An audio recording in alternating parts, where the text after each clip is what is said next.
T'es en retard? Pour une fois qu'il est en avance, alors là, tu sais, la curé, il a plus de boulot. Bien sûr, c'est évident. Le petit vicaire n'a pas beaucoup de travail. Bonsoir les frères et sœurs. Est-ce que vous allez bien? Oh oui, on l'entend. Oui.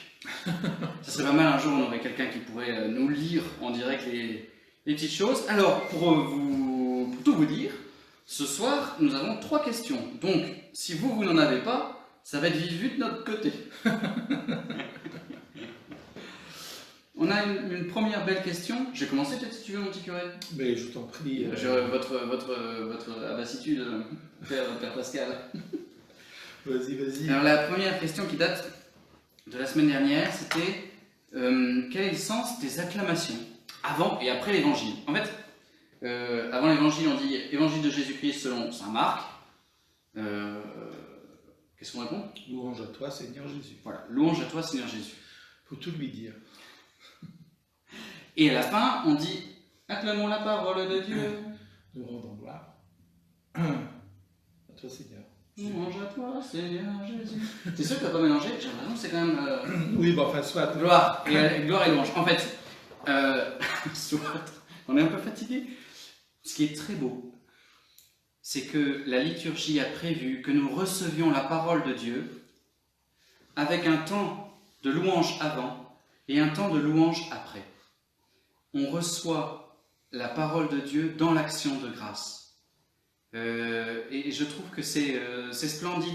Ce qui prépare le mieux nos cœurs à écouter la parole, c'est la louange, l'action de grâce, on rend gloire à Dieu.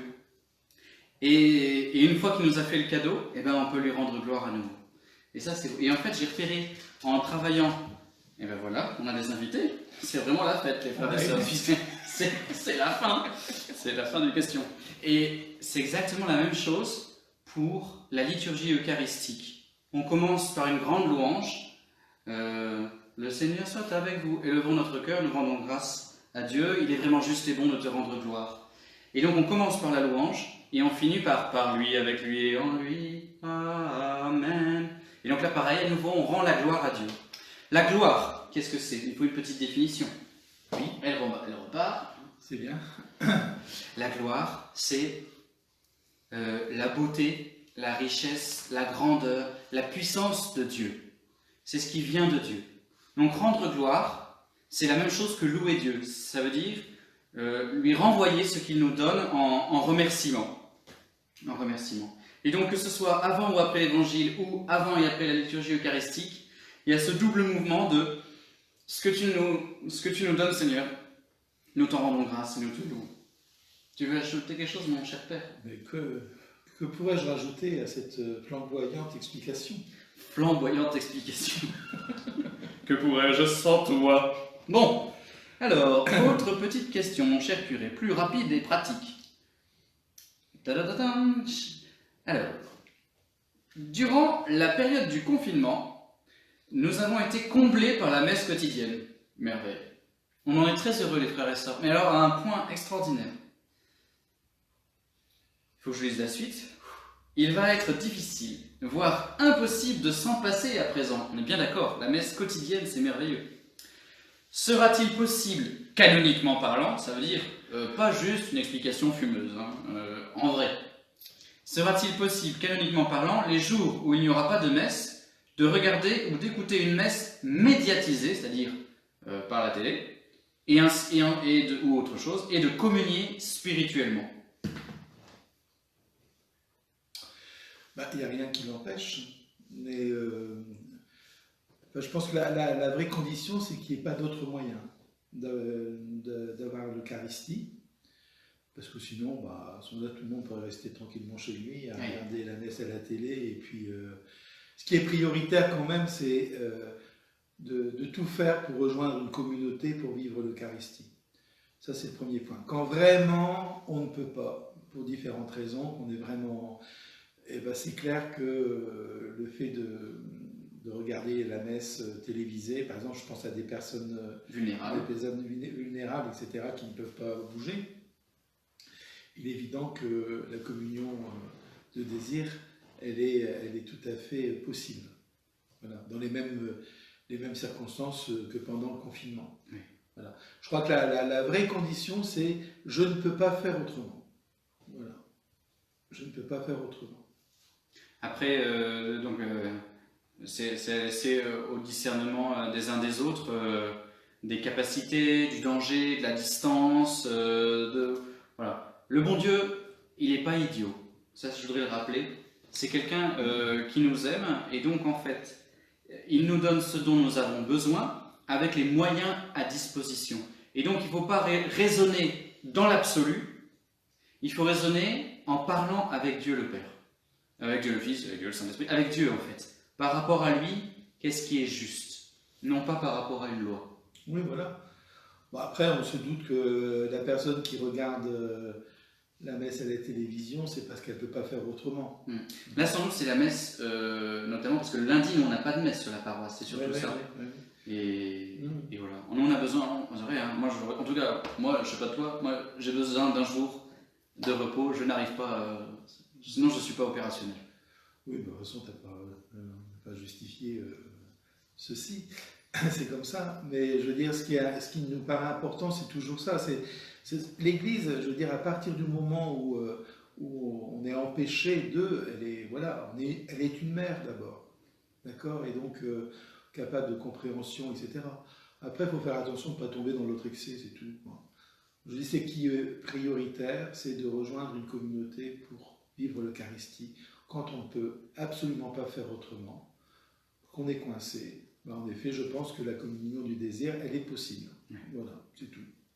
La règle est toute simple. Merci, Père. Pourquoi les fidèles reçoivent le corps du Christ, mais ne reçoivent pas le sang du Christ, comme les prêtres, alors que l'Évangile nous invite à recevoir les deux? Nous pourrions y tremper l'hostie, non? Point d'interrogation du genre, j'aimerais bien. Il n'y a rien qui l'empêche, en fait.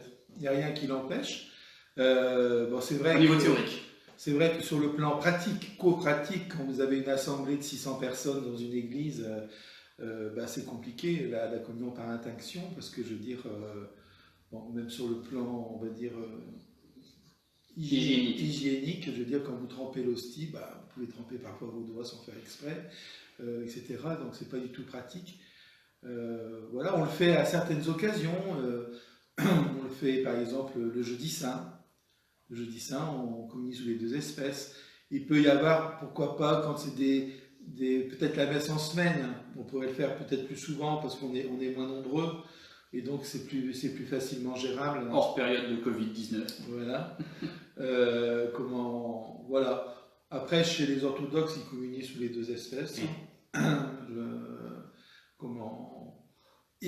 Formellement, il n'y a rien qui l'empêche. C'est plutôt sur un plan pratico-pratique. Voilà.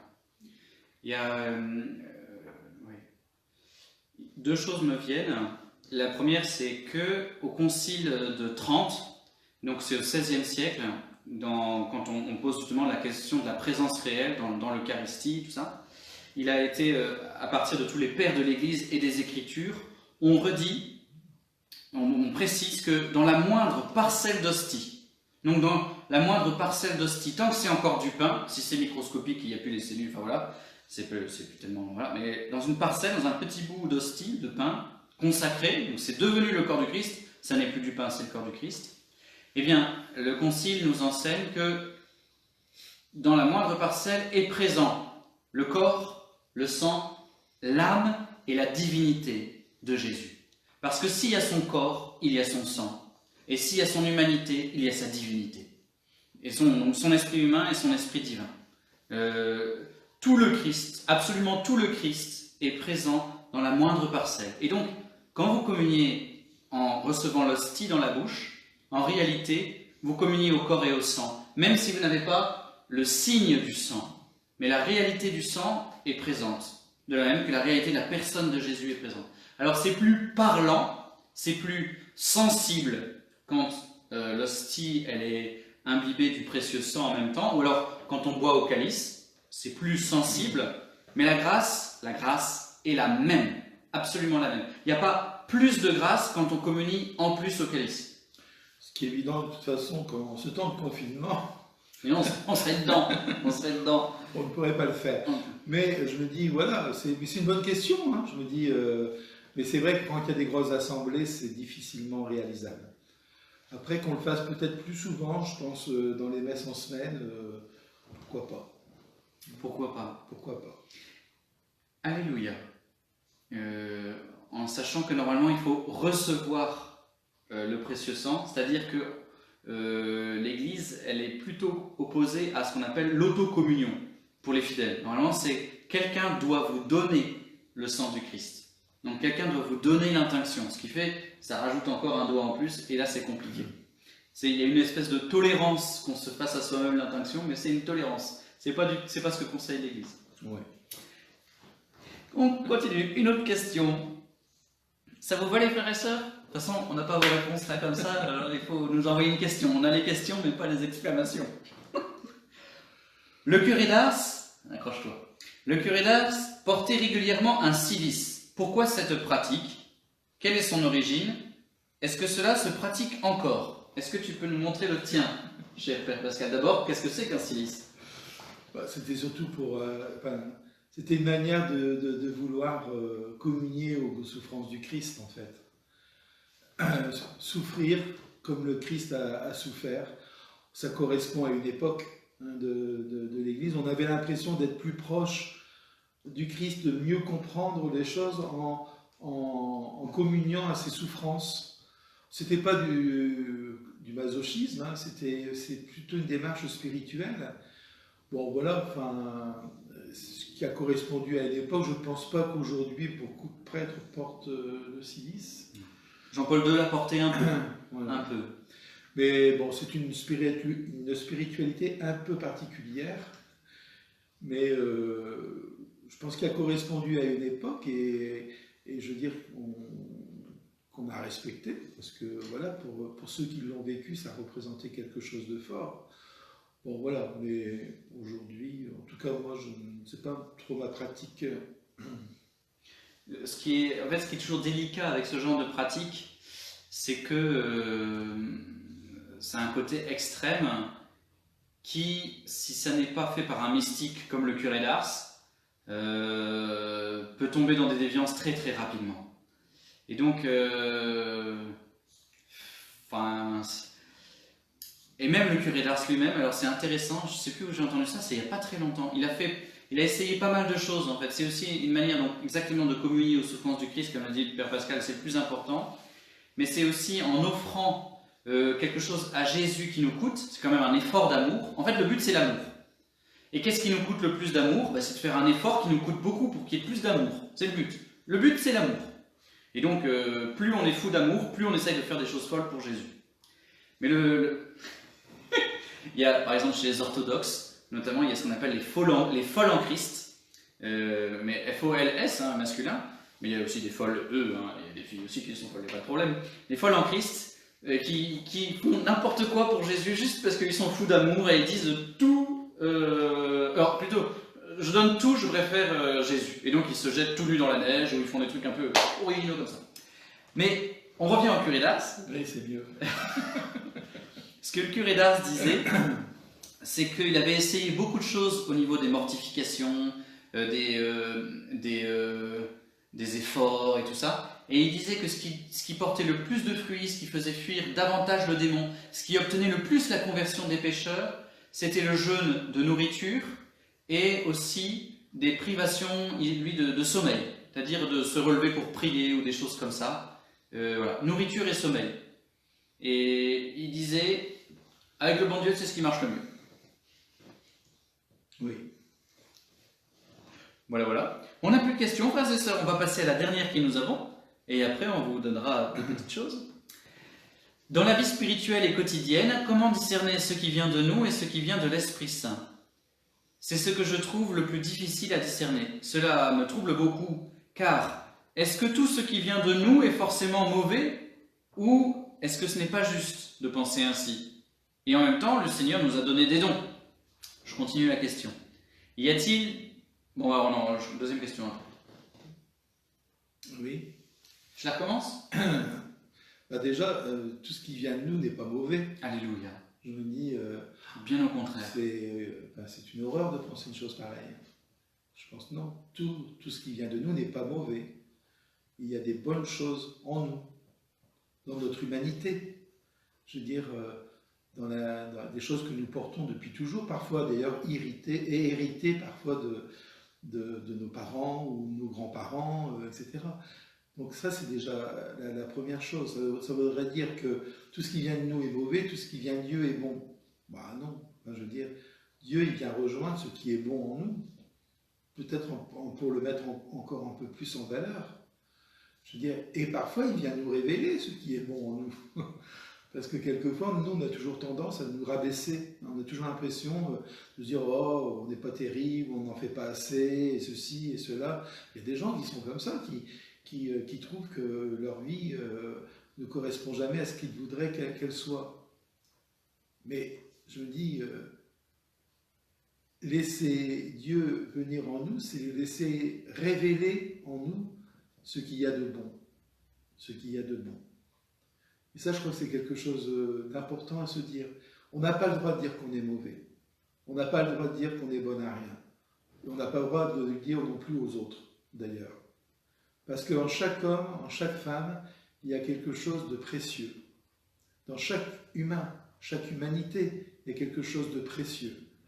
Et que peut-être la fraternité qu'on a à vivre en nous, c'est de nous le révéler les uns aux autres, en fait. Parce qu'on est souvent nous, on ne voit pas forcément les beautés qui sont en nous. C'est souvent les autres qui nous les révèlent.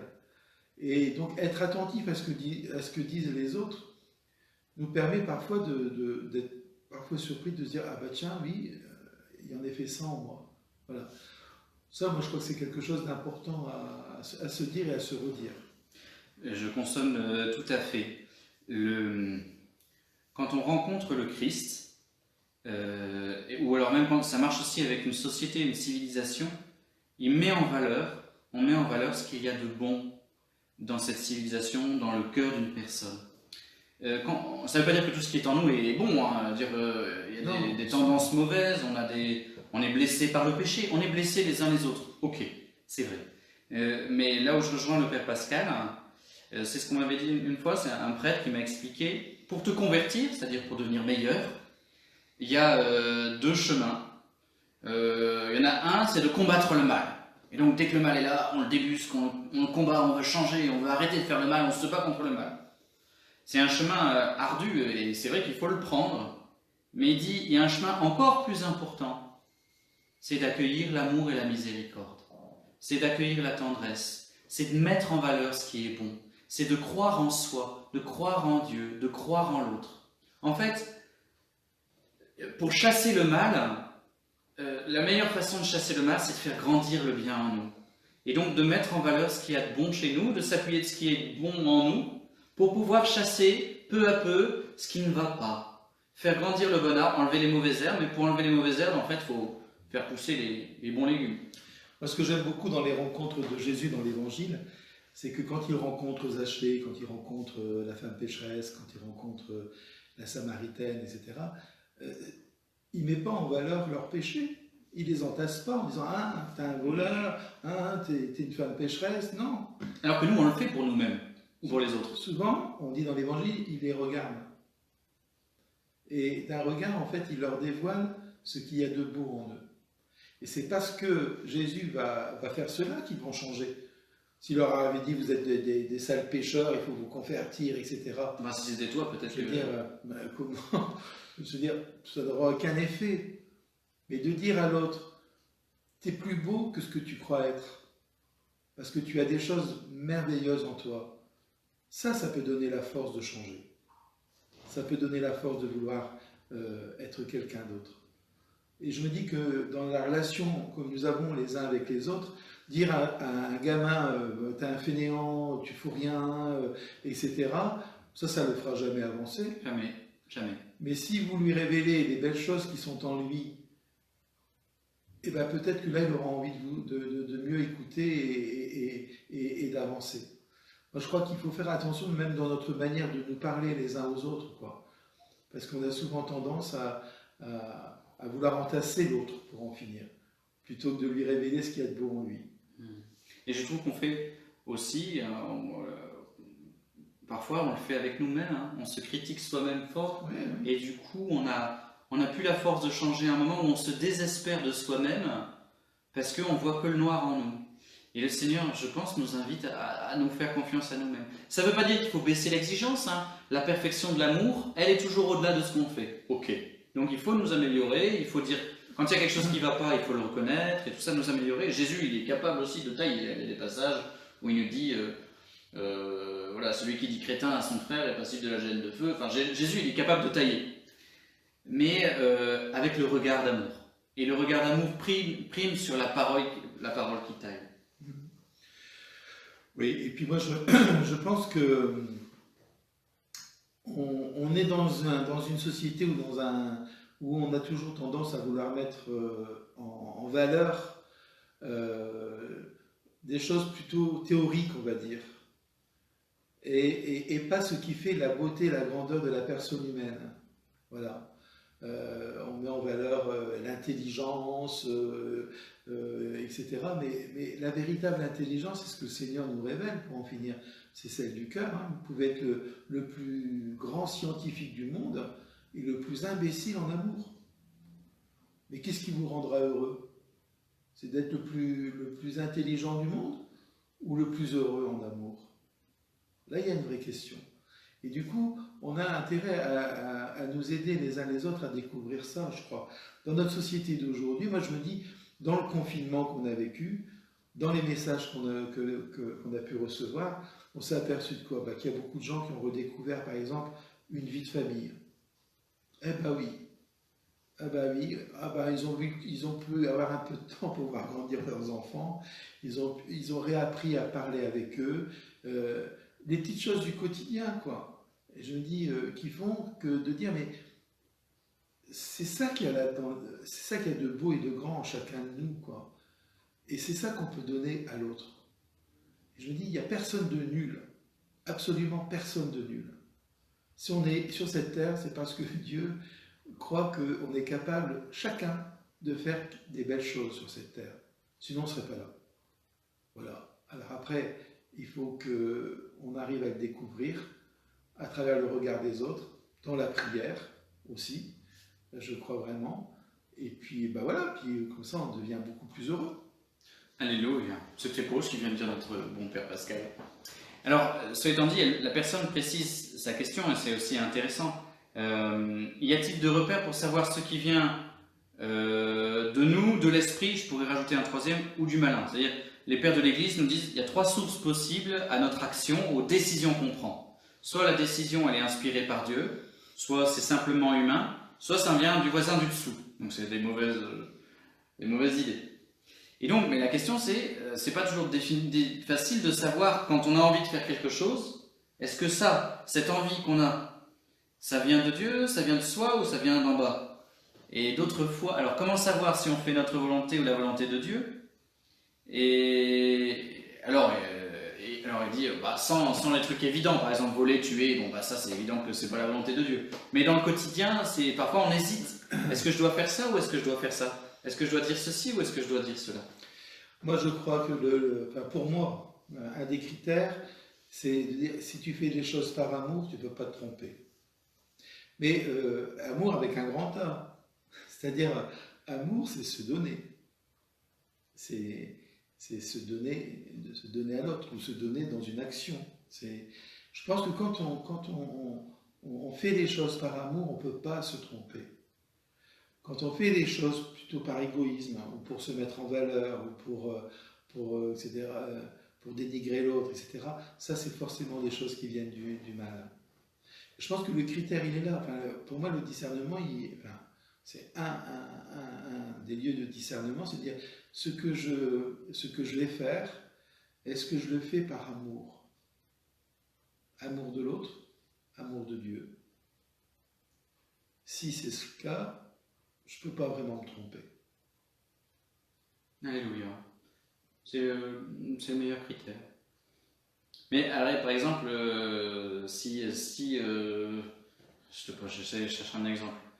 On est dimanche après-midi, j'étais à la messe, et là j'ai le choix. Soit je vais voir ma grand-mère qui est malade, soit je téléphone à mon cousin qui est fatigué. C'est quoi le mieux? Non, c'est vraiment un exemple. Le mieux, c'est de faire les deux, téléphoner à ton cousin et voir ta grand-mère. Oui, mais je suis fatigué, j'ai pas la force de faire les deux. Bah, si tu les aimes, tu le feras quand même. Moi, j'aurais pas dû lui poser cette question-là. Alors, sur les éléments, l'amour, c'est vraiment un immense critère. Après, pour pouvoir poser un jugement, les petites choses aussi, il faut faire confiance. On ne peut pas sans cesse scruter la volonté dans le sens de Dieu, dans le sens... il ne va pas forcément nous dire s'il faut manger la glace à la fraise ou la glace au citron. Là, vous avez le droit de décider sans vous angoisser. Mais parfois, on peut avoir... voilà. Mais alors, pour les décisions, il y a l'amour, la prière, tu l'as dit, hein, la prière, le conseil de quelqu'un. Et alors, à l'intérieur de soi, il y a quand même... Je me permets? Tu voulais dire quelque chose? Non, vas-y. Il y a deux instances. Il y a l'intuition, c'est-à-dire ce qui est plus de l'ordre de l'affectif, du ressenti. Voyez, et il y a la réflexion, la méditation, la réflexion, le discernement. Voilà. Et on est soit plus l'un, soit plus l'autre. Il y en a qui marchent. Dès qu'ils ressentent quelque chose, ils le font parce que voilà, c'est tac. D'autres, au contraire, ils ont besoin de tout comprendre avant de poser une décision. En fait, on a besoin vraiment des deux. Si vous fonctionnez tout le temps avec le cœur, à mon avis, vous grandirez dans la volonté de Dieu en fortifiant aussi l'intelligence, en disant oui, j'ai très envie de faire ça, mais si je fais ça, je vais être fatigué, je vais plus pouvoir faire ça aussi, je vais voir. Voilà, en fortifiant la réflexion. Et si vous êtes fort dans la réflexion, peut-être se faire confiance davantage en se disant bon j'ai cette intuition, j'y vais quoi. Toujours en remettant au Seigneur. Mais on a ces deux instances et les deux vont ensemble. Les deux vont ensemble. Je dirais même pour les gens qui sont hyper intuitifs, qui ont envie toujours de suivre leur instinct, de temps en temps, ne suivez pas votre intuition, faites le contraire pour voir que Dieu ne va pas vous foudroyer si vous n'allez pas du côté où vous pensez qu'il va y aller. Et peut-être qu'il y a plus de fruits de l'autre côté. Votre intuition n'est pas le centre du monde. On a besoin d'autres critères. Mais moi, je crois aussi qu'on a la chance d'avoir une arme redoutable, je dirais, c'est l'Esprit Saint.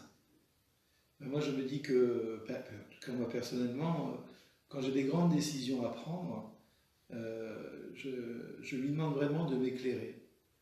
Et je veux dire, il ne m'a jamais déçu pour en finir. Parce que je pense qu'on ne le prie pas assez, l'Esprit Saint. On a un don qui nous a été donné qui est extraordinaire. Vous l'avez reçu depuis votre baptême.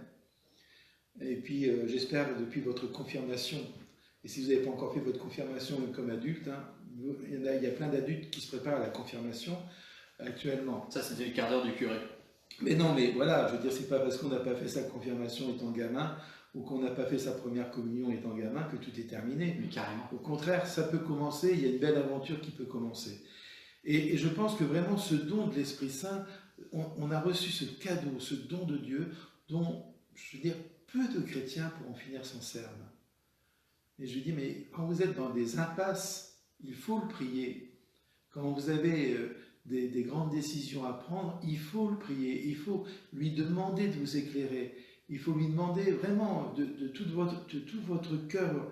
Et vous verrez que souvent, il trouvera le moyen de vous éclairer. Il faut vraiment le prier. C'est vraiment quelque chose de merveilleux que le Seigneur nous a donné et dont on ne se sert pas pour en finir. Ou très peu.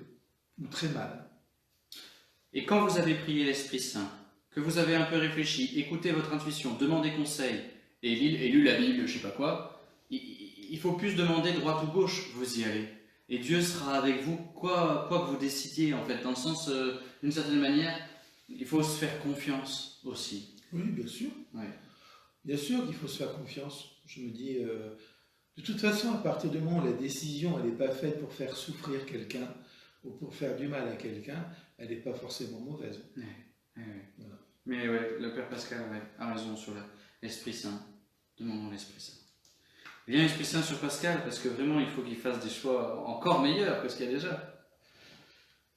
Hein, si je ne mets pas mes lunettes, tu peux toujours y aller. Je voudrais savoir pourquoi les vêpres de maintenant n'ont plus rien à voir avec les vêpres qui étaient célébrés dans mon enfance, avec les chants et l'adoration et l'encens. Est-ce que c'est la même célébration ou ça date de la réforme et de la simplification, suppression du latin, etc. Eh ben oui, il y a plein de choses qui changent dans notre manière de célébrer. Et vous savez, moi je me dis, souvent les gens me disent ah, dans le temps, c'était mieux. Mais dans le temps quand? Parce que avant dans le temps, c'était encore mieux, sûrement. Et avant dans le temps, c'était encore mieux. Parce que depuis 2000 ans, bah, nos manières de prier, nos liturgies, elles évoluent. Elles évoluent. Il y a vraiment le cœur, le canon, on va dire, le cœur de l'Eucharistie qui ne bouge pas. Parce que ça, c'est vraiment les paroles de Jésus. Mais tout l'enrobage, je dirais, qu'il y a autour, c'est au cours des siècles que l'Église a dit ah, ça sera important de le faire, etc. Et je me dis, nos liturgies d'aujourd'hui, elles ne sont pas tombées comme ça du jour au lendemain. Je veux dire, elles sont le fruit d'une longue expérience. Alors, dire qu'elles sont moins bien ou mieux que d'antan, après, chacun se situe en fonction de ce qu'il aime. Il y a des gens qui préfèrent la messe en latin, ben c'est bien. Je veux dire, moi, ça ne me choque pas. Je veux dire, moi, je suis incapable de la célébrer en latin, mais je veux dire, il y en a qui préfèrent les messes plus modernes, etc. Ben, tant mieux. Puis il y en a qui préfèrent les liturgies. Moi, je dis, c'est pas une question de mieux ou de moins bien. Voilà, c'est tout. La liturgie, c'est quelque chose qui vit et qui n'est pas hors du monde en plus, qui est dans le monde. On célèbre le monde aussi à la messe. On célèbre le Seigneur qui vient dans le monde, quoi.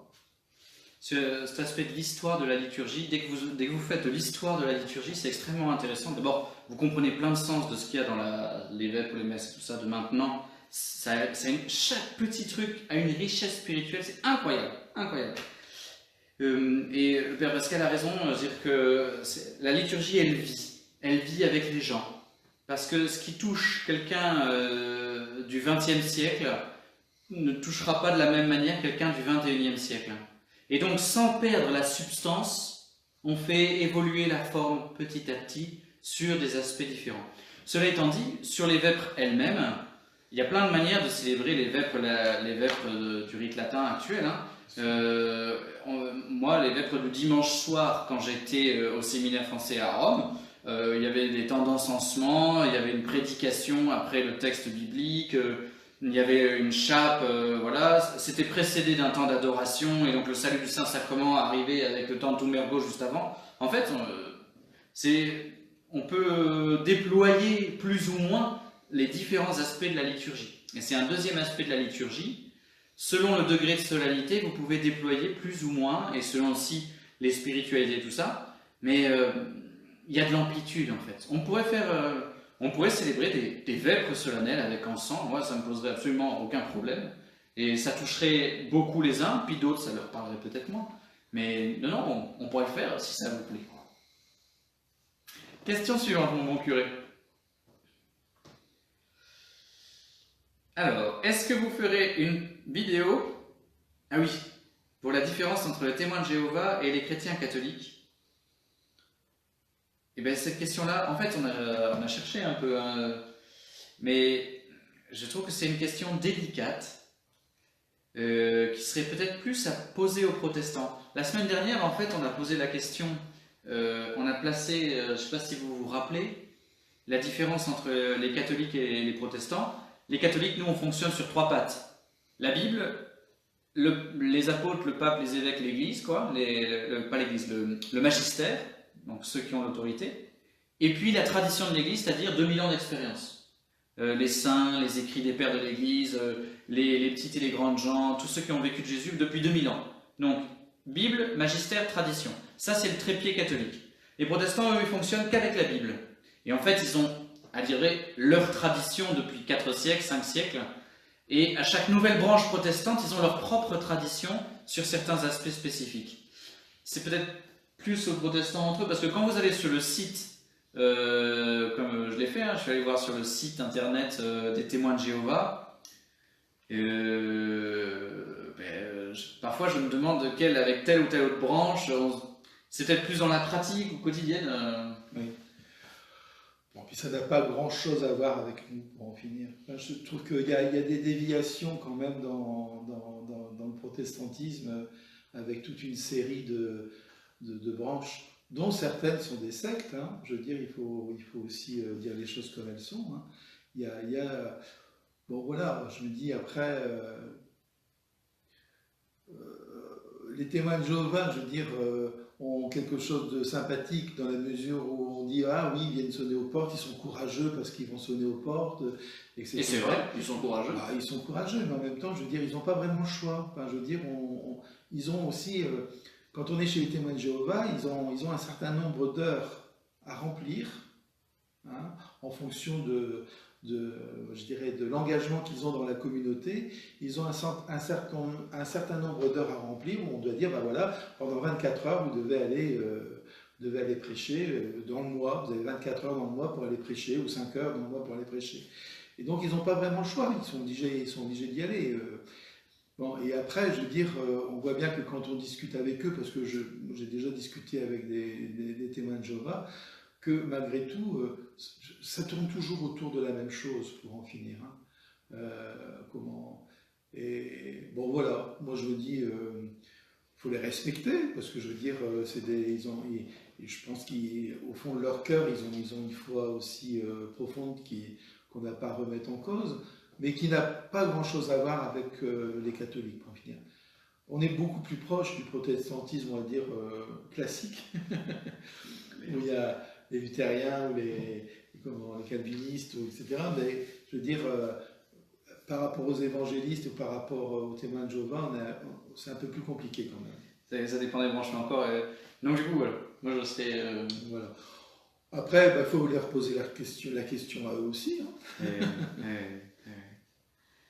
Mais c'est des frères en Christ, quoi. Ils croient en Jésus mort et ressuscité, donc on partage l'essentiel, mais après sur les modalités de vie, la manière de vivre, et puis les sources aussi. Voilà, on n'a pas les mêmes sources. Ils ont peut-être une chose qu'ils peuvent nous apporter à nous, et qu'on essaie de mettre en œuvre sur la paroisse, c'est quand même l'aspect un peu fraternel.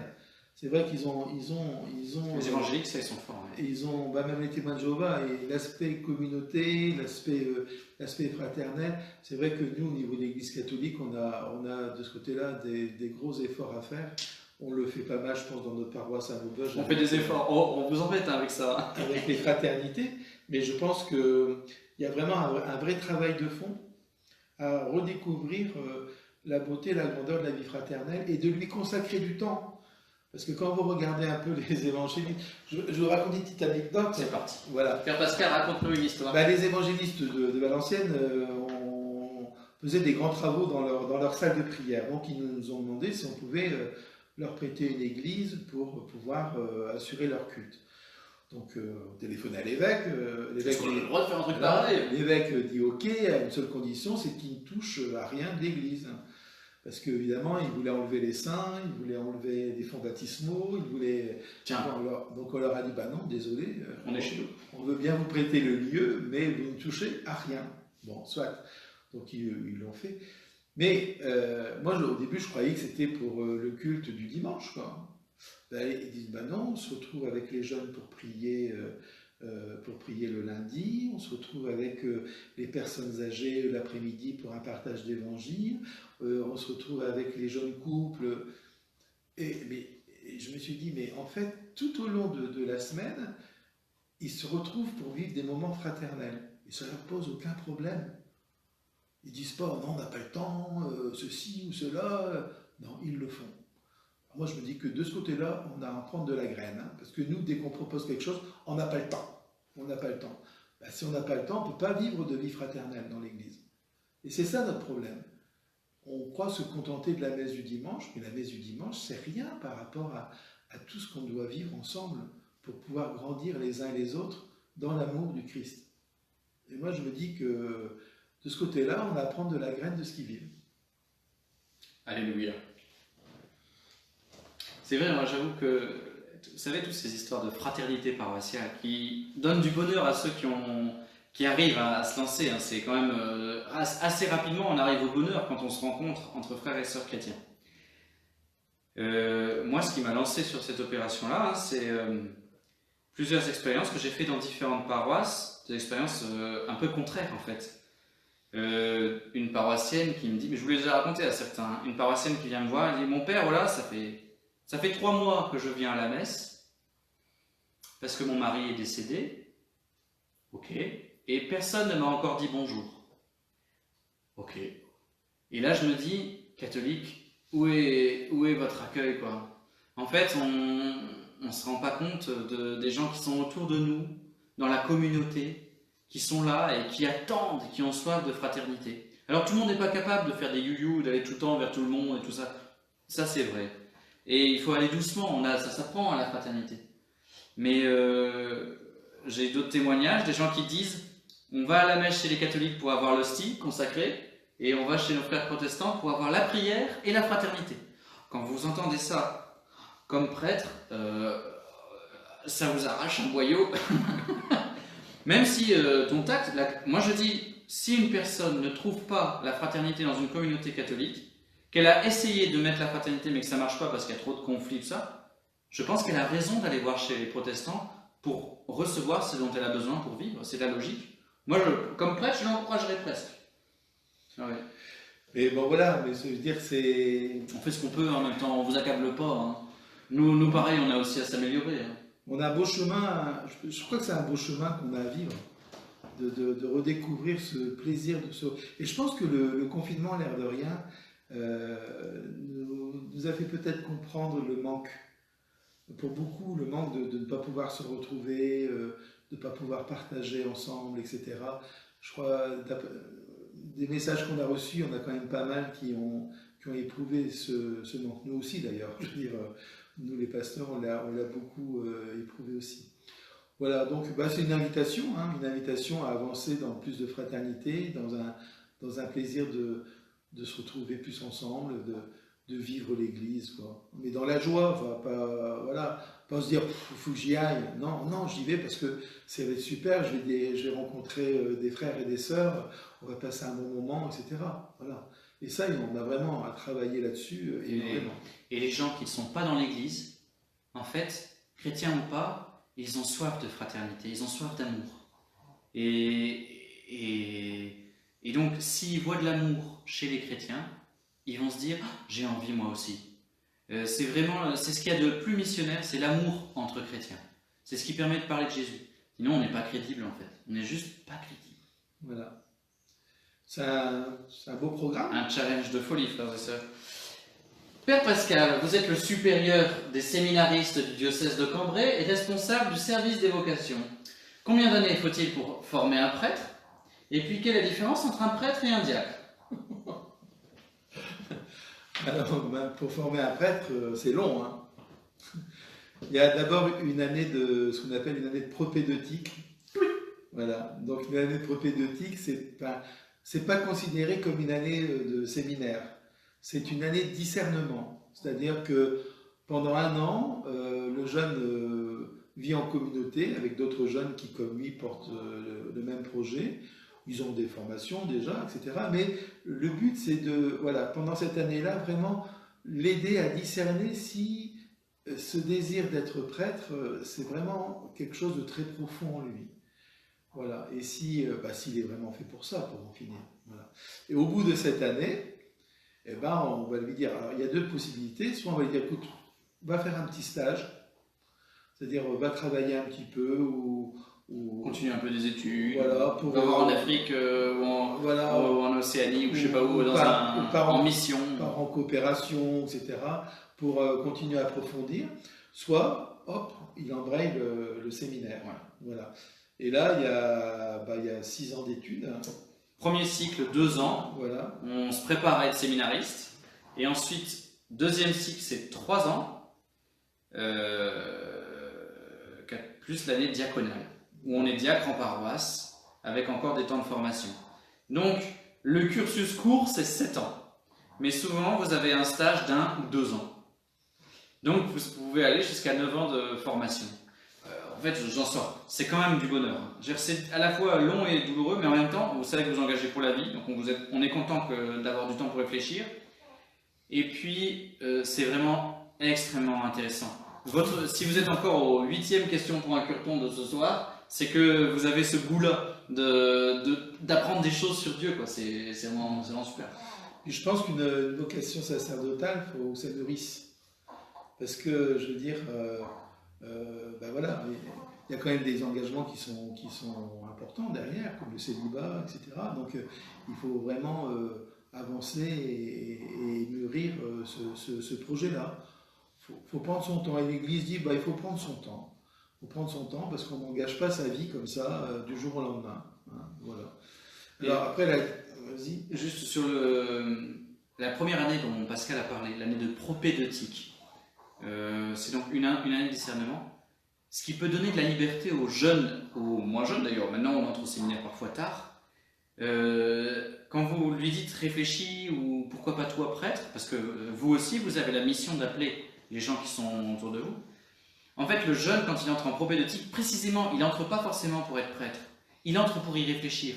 Et donc vous lui dites, mais va faire une année de réflexion, va passer une année à réfléchir une bonne fois à ta vocation, puis après tu verras plus clair sur un an. Donc ça lui laisse de la liberté, je dirais. Parce que quand on entre au séminaire, on a l'impression que on a mis la main dans l'engrenage et on va être obligé de mettre une soutane très rapidement. Il y a beaucoup de liberté. C'est beaucoup de liberté qui est laissée. Oui, puis en sachant que jusqu'au diaconat, jusqu'au diaconat, on est vraiment complètement libre. Il n'y a rien qui... Je veux dire, et l'aspect de la liberté, il est extrêmement important. Oui, sans liberté, pas d'engagement. Alors après, la différence entre le diaconat et le sacerdoce, d'abord un prêtre est diacre. C'est-à-dire, pour être prêtre, il faut d'abord être ordonné diacre. Vous avez devant vous 2 diacres. Voilà. Le diaconat, c'est vraiment la vocation du service. On voit très bien dans les actes, quand à un moment donné les anciens étaient un peu débordés, ils ne pouvaient plus assurer le service de la parole et de la prière, ils se sont choisis des hommes pour assurer le service auprès des veuves, auprès des... on va dire vraiment le pratico-pratique, on va dire le quotidien de la communauté. Et ils se sont mis au service. Donc voilà. Et le diacre, d'abord il peut être marié, ce qui n'est pas le cas pour un prêtre. On ne lui demande pas non plus d'arrêter son travail, c'est-à-dire qu'on lui demande au contraire de vivre son diaconat dans son travail, que c'est le premier lieu auquel il est envoyé, c'est son travail, et sa famille. Ça veut dire que on ne peut pas être diacre si par exemple l'épouse n'est pas d'accord. Ça paraît évident. Mais ça ne marchera pas. Et on ne peut pas être diacre non plus si les enfants ne sont pas d'accord. Ça veut dire que c'est un choix familial pour en finir. C'est un choix familial parce qu'après il faut le vivre, il faut le porter. Jusqu'au bout. Et donc le diaconat c'est un très très beau ministère. D'ailleurs on ordonne énormément de diacres, d'hommes mariés tous les ans dans notre diocèse. Je veux dire, on va dire la communauté des diacres grossit. Et on espère qu'on en aura bientôt dans la Sambre. Ça serait bien. Bien. Après, vous le savez pour la plupart, mais du coup, au niveau liturgique, souvent ça se cristallise là, la différence. Ce qui fait la spécificité du prêtre, c'est qu'à un moment, donc le diacre, c'est le Christ serviteur, voilà, qui prend un tablier, qui lave les pieds de ses disciples, qui se met au service de ses frères et sœurs. Le prêtre, c'est le Christ qui donne la grâce, le Christ qui donne la vie. Et donc notamment dans l'Eucharistie et dans le pardon, le sacrement du pardon. C'est deux lieux où là c'est vraiment spécifiquement il reçoit à l'ordination sacerdotale la double grâce de pardonner les péchés, donc de redonner la vie à une âme blessée ou morte, et la grâce de donner l'Eucharistie, la vie vivifiante du pain, c'est du pain consacré. Voilà, c'est les 2 grâces du prêtre. Et cela, c'est aussi pour ça qu'on attache à ces 2 grâces le célibat. En fait, c'est tellement grand qu'on s'y donne tout entier d'une certaine manière. Voilà, on s'y donne, c'est un bonheur incroyable. Après, un diacre peut marier, un Baptiser. diacre peut baptiser, hein, Prêcher pendant la messe, voilà. peut faire la prédication pendant la messe. Et même proclamer la parole de Dieu. Alléluia. L'évangile. Voilà, l'évangile. Voilà. Et donc, enfin, moi, j'ai beaucoup travaillé avec des diacres dans les paroisses où j'étais avant, parce que et je trouve qu'on est très complémentaires, en fait. Ouais. C'est deux ministères qui sont très, très complémentaires. Et quand on a la chance de bien travailler ensemble, je trouve qu'on donne un beau témoignage des différents visages du Christ que Mathieu vient d'évoquer. Qu'est-ce que vous pensez des gallicans? Et puis après, on va aller se coucher, hein, frères et sœurs. Qu'est-ce que tu penses des gallicans? Alors, les gallicans. Le gallicanisme,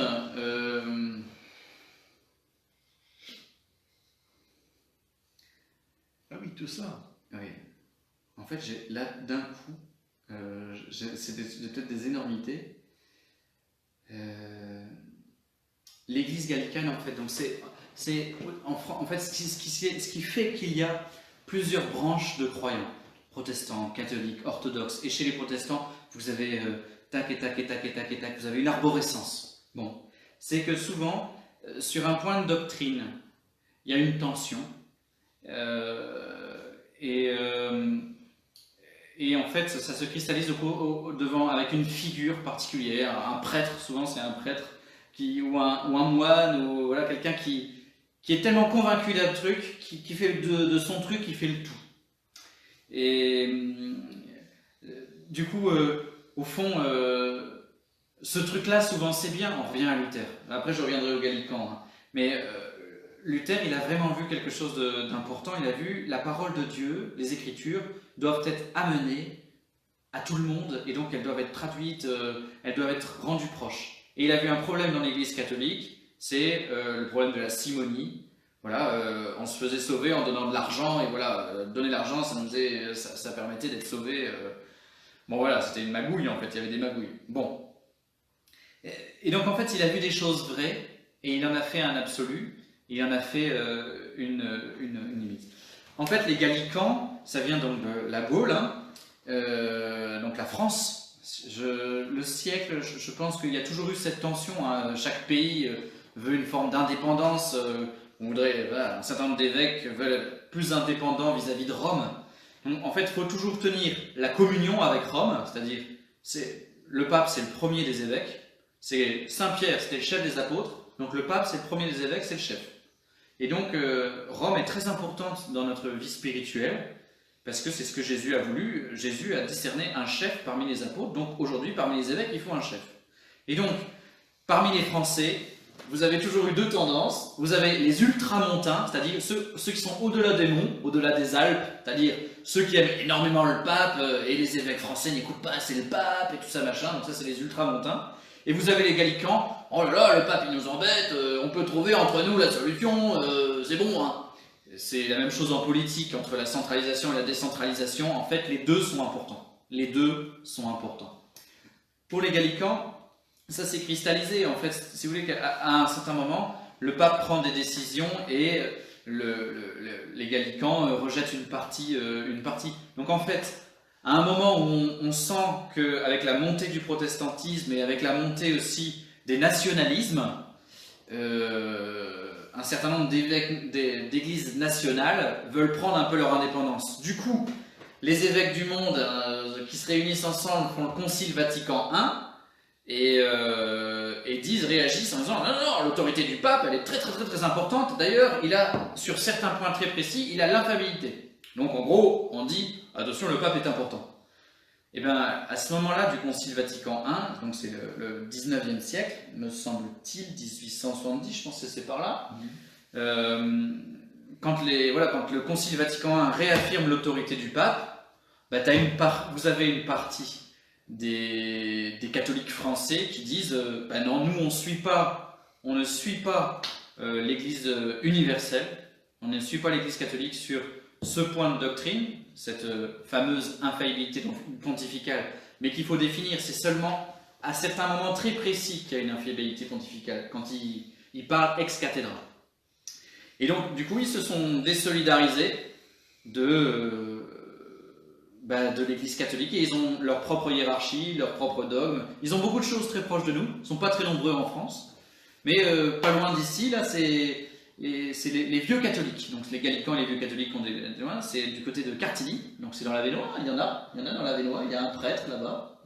Et eux, par exemple, ils font le baptême des animaux. Bon, c'est l'amour des animaux, la bénédiction des animaux, l'Église dit oui. Le baptême des animaux, c'est-à-dire, c'est donner la grâce christique à un animal qui n'a pas d'âme, comme un être humain en a. Et donc là, ça pose problème. Donc vous voyez, dès qu'on a une séparation du grand corps de l'Église avec le pape comme chef, peut-être pour des bonnes raisons, je ne sais pas, mais après, on tombe dans des problèmes. De toute façon, à chaque concile, il y a eu Vatican II, on a eu Monseigneur Lefebvre, je veux dire. Donc chaque concile, il y a toujours, à un moment donné, quelques-uns qui disent on n'est pas d'accord. Bon, alors que, je veux dire, un concile, ça réunit quand même les évêques du monde entier. Et donc il y a un ou deux évêques qui disent nous, on n'est pas d'accord avec l'ensemble des évêques qui sont réunis. On a la vérité, nous, et eux, ils ne l'ont pas. Enfin, je veux dire...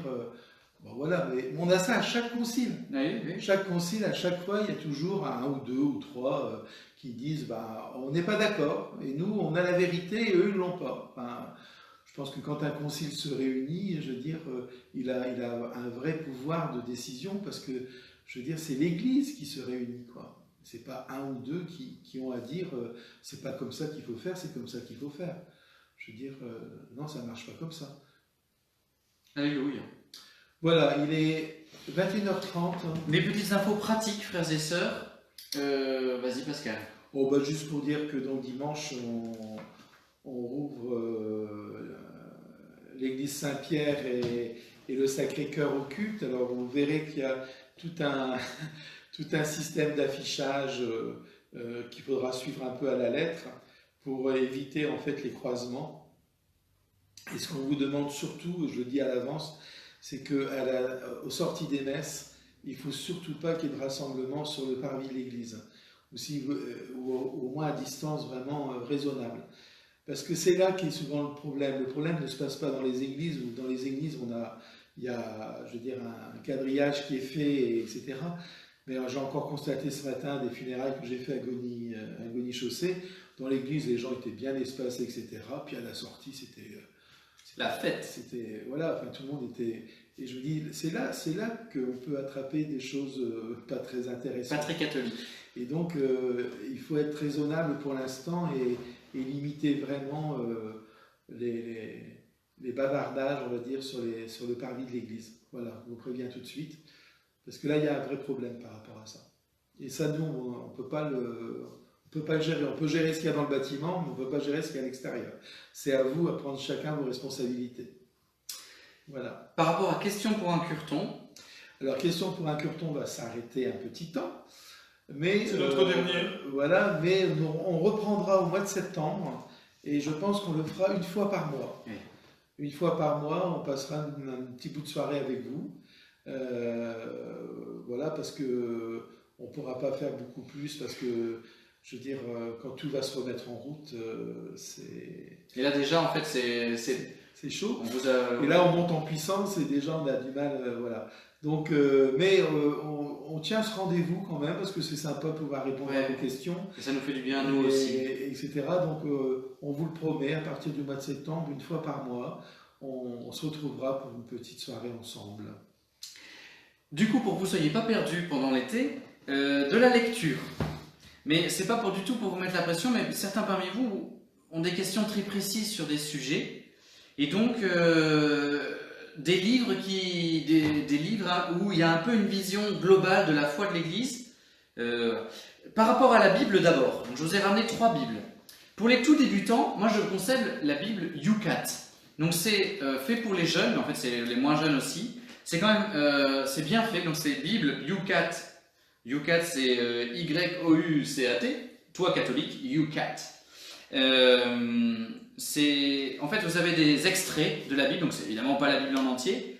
Des extraits, je dirais, les plus accessibles, les plus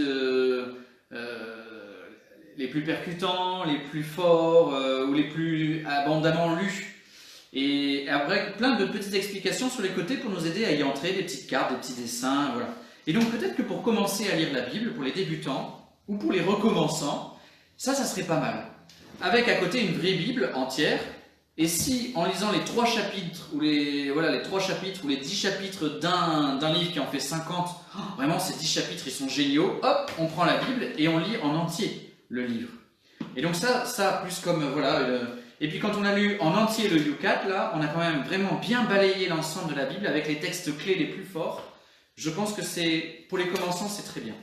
Après les autres de la Bible, si vous voulez une Bible à la maison, t'en peux plus déjà, je vois que t'es épuisé. Non, vas-y. La Bible de Jérusalem. Et là, et la Tob. Tu peux nous en parler? La Tob, c'est la traduction œcuménique. Biblique, donc ça veut dire c'est une traduction qui a été faite avec les catholiques, les protestants ensemble, et orthodoxes. Et orthodoxes, qui se sont mis d'accord sur une traduction de la Bible. Et donc comme les protestants sont forts en Bible, c'est une Bible vraiment de qualité, de référence. Et puis c'est aussi une Bible qui veut une Bible de l'unité. Ensemble on a travaillé, on est tous chrétiens, alléluia, on travaille ensemble. Vous avez des bonnes notes aussi. Et la Bible de Jérusalem, ça c'est fait, je crois que c'est les Dominicains, je crois, la Bible de Jérusalem. Je suis en train de... Non, c'est pas les Dominicains. Je sais. Bon bref, en tout cas c'est une Bible ça qui est faite par des catholiques. Et vous avez, vous achetez moi je conseille, si vous êtes plus avancé, d'acheter grand format. Parce que ça c'est la Bible, et ça c'est des notes explicatives. Et si vous voulez vraiment progresser, il y a un moment il faut lire les notes. Si vous ne comprenez pas, c'est normal. Même nous les prêtres, il y a des moments quand on lit, on ne comprend pas. Il faut lire plusieurs fois, lire une note, regarder sur internet, il y a des choses qu'on comprend. Voilà. Mais les notes, elles sont utiles. Il y a aussi des notes dans la Tob. Et donc voilà, je vous invite vraiment, si vous voulez aller plus loin, à acheter une grosse Bible. Ça, c'est pour aller plus loin dans la compréhension. Et puis, une petite Bible de poche, ça, c'est pour aller à la montagne cet été. Voilà, ça, c'est pour le côté Bible. Ensuite, pour le côté foi, et notamment notre foi chrétienne, notre foi catholique, vous avez 2 ouvrages sélectionnés, triés sur le volet. Vous avez le Théo et vous avez le Catéchisme de l'Église catholique. Ça, c'est un livre qui est vraiment magnifique, le Catéchisme de l'Église catholique, surnommé par les séminaristes le CEC, C-E-C, le CEC. Dans le CEC, vous avez vraiment plein de trucs vraiment extraordinaires. C'est notre foi, mais avec des mots vraiment pesés. Donc, à la fin, vous avez un lexique avec les mots, vous pouvez chercher par mots, mais vous avez des grandes parties. Donc, vous avez la profession de la foi chrétienne, donc là, vous avez tout le credo. Morceau par morceau, on passe le credo en revue. Ensuite, vous avez les 7 sacrements, sacrement par sacrement, on passe en revue. Ensuite, vous avez les 10 commandements, donc là, c'est la vie morale. Comment faire le bien? Qu'est-ce que c'est le bien? Du coup, qu'est-ce que c'est le mal? Et vous finissez par la prière, tout un traité de spiritualité, de vie spirituelle. Donc, c'est les 4 grandes parties du catéchisme, et ça, les frères et sœurs, c'est béton. Et donc, le pape Jean-Paul II l'a promulgué. Le pape Benoît XVI a dit « Allez-y, c'est génial !» Et le pape François dit « Yeah !» Donc, faut y aller. Le catéchisme de l'Église catholique, tous les catholiques adultes doivent l'avoir. Un catholique adulte dans la foi, qui veut être solide dans ses pompes catholiques, vous devez avoir ça. Parce que quand on vous pose une question, tout ça. Bon, voilà. Et alors, en langage peut-être plus accessible, un peu plus actuel, avec plus d'histoire aussi, sous un format plus encyclopédique, avec des entrées un peu différentes, vous avez le Théo. Donc, le Théo, c'est l'encyclopédie catholique pour tous. Et alors là, c'est le nouveau Théo. Donc, c'est la dernière version. Moi, vraiment, quand j'y vais, je suis toujours ravi. J'apprends des choses. Et c'est assez simple, c'est assez simple d'accès. Moi, je vous le conseillerais volontiers si vous voulez aller encore plus loin. Disons que ces deux-là, ils sont complémentaires. Si vous avez ces deux choses-là, déjà, vous êtes garé. Bon, c'est quand même 60 €, il faut se les farcir. Mais ça, par contre, vous pouvez l'avoir pour 15 €, je pense, ou 12 €, c'est vraiment un incontournable. Voilà les frères et sœurs, pour vous faire patienter de questions pour un curton, on passe à questions pour un bouquin. Je sais pas, on peut parler bien français, hein, on va dire, si vous avez d'éminentes réflexions, allez voir dans la littérature catholique. Voilà. On a explosé le budget du compteur horaire. Exactement, c'était le dernier, donc voilà. On pouvait le faire. On vous souhaite une bonne soirée, on vous souhaite de faire de beaux rêves, et puis on se retrouve demain pour le chapelet et la messe. Merci de votre écoute et de votre amitié. À bientôt. On va essayer d'améliorer le son de l'église. Oui, ça va s'améliorer. Pour demain. Voilà, à bientôt. Au revoir. Merci pour cette aventure. Hein. À bientôt.